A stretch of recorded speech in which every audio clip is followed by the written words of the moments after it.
Hello friends, welcome to my channel. இன்றைக்கி ஒரு சூப்பரான சிக்கன் கிரேவி ரெசிபி தான் செய்யலான் இருக்கேன்.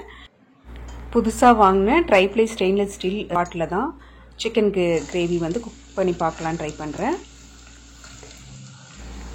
சிக்கனுக்கு தேவையான ஆயில் சேர்த்துட்டு பொடியாக நறுக்கி வச்சுருக்கிற வெங்காயத்தையும் சேர்த்துக்கலாம்.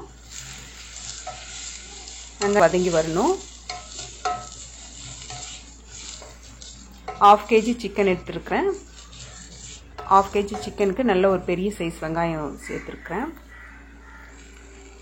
புதினா கொத்தமல்லி கொஞ்சமாக சேர்த்துக்கலாம். வெங்காயம் நல்லா வதங்கி வந்ததும் இந்த பாட்டில் என்ன ப்ளஸ் பாயிண்ட்னா உங்களுக்கு அடி பிடிக்காது.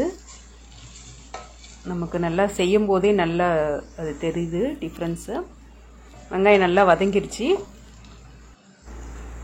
இஞ்சி பூண்டு பேஸ்ட்டு இப்போ சேர்த்துக்கலாம். 2 ஸ்பூன் இஞ்சி பூண்டு பேஸ்ட்டு சேர்க்குறேன். இஞ்சி பூண்டு போட்டுட்டு நல்லா வதக்கிடலாம். எப்போவுமே இஞ்சி பூண்டு பேஸ்ட்டு போட்டு நம்ம வதக்கும் போது பார்த்திங்கன்னா அப்படியே ஒட்டும் பாத்திரத்தை சூப்பராகவே நல்லா டிஃப்ரென்ஸ் தெரியுது. ஒட்டவே இல்லை, அந்த ஸ்டிக்கி தன்மை வரல. இப்போ நம்ம கறியை சேர்த்துக்கலாம். நல்லா மஞ்சத்தூள் போட்டு வாஷ் பண்ணி வச்சுருக்கேன். சிக்கனை சேர்த்துட்டு நல்லா அந்த ஆயிலே நல்லா வதக்கி விடணும்.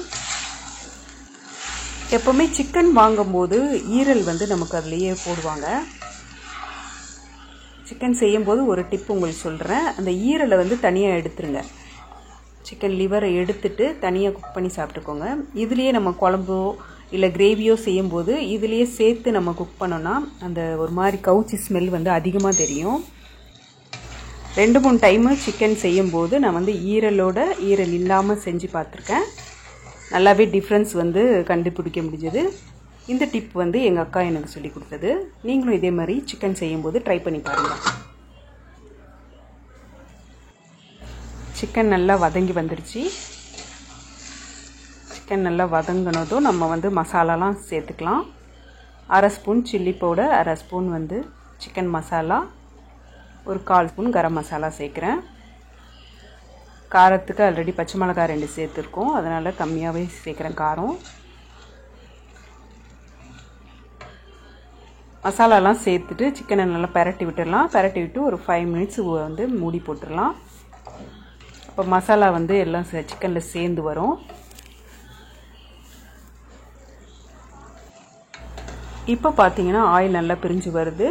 சிக்கனில் நல்லா மசாலா கூட்டாயிட்டு இப்போ வந்து நம்ம 2 தக்காளி நல்லா அரைச்சி வச்சுருக்கேன் நான் பேஸ்ட்டாக, அதை சேர்த்துக்கலாம். அதுக்கு முன்னாடி ஒரு 2 ஸ்பூன் வந்து தயிர், நல்லா திக்கான தயிர் சேர்க்குறேன். அதை சேர்த்துட்டு நல்லா கலந்து விட்டுக்கலாம்.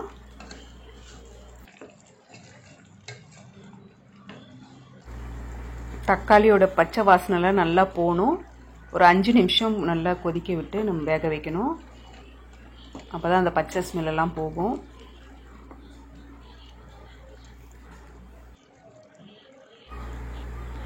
கிரேவிக்கு வந்து ரொம்ப கம்மியாக ஒரு 1/4 டம்ளர் அளவு தண்ணி தான் சேர்க்குறேன். 1/4 டம்ளருக்கும் கம்மியாக இருக்கும், ஏன்னா சிக்கன்லேயே தண்ணி விட்டு வரும்.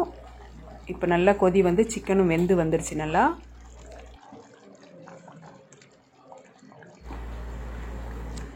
சிக்கன் இன்னும் ஒரு 2 மினிட்ஸ் விட்டால் போதும். அதுக்கு முன்னாடி வந்து உருளைக்கிழங்கு கட் பண்ணி சேர்க்குறேன். உருளைக்கிழங்கு சின்ன சின்னதாக கட் பண்ணி சேர்த்துக்கலாம்.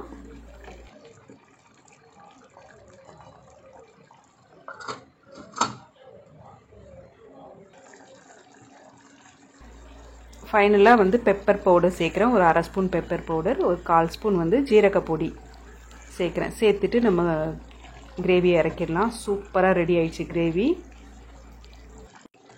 நீங்களும் இந்த மெத்தடில் சிக்கன் கிரேவி ட்ரை பண்ணி பாருங்கள். நான் சொன்ன டிப்பை கண்டிப்பாக ஃபாலோ பண்ணிக்கோங்க. சிக்கன் கிரேவி செய்யும்போது கடைசியாக கொத்தமல்லி புதினாவை சேர்த்துட்டு இறக்கிடலாம். சூப்பரான சிக்கன் கிரேவி ரெசிபி உங்களுக்கு பிடிச்சிருக்குன்னு நினைக்கிறேன். வீடியோ பிடிச்சிருந்தா கண்டிப்பாக ஷேர் பண்ணி விடுங்க. நம்ம சேனலை மறக்காமல் சப்ஸ்கிரைப் பண்ணிக்கோங்க. தேங்க்யூ. தேங்க்ஸ் ஃபார் வாட்சிங்.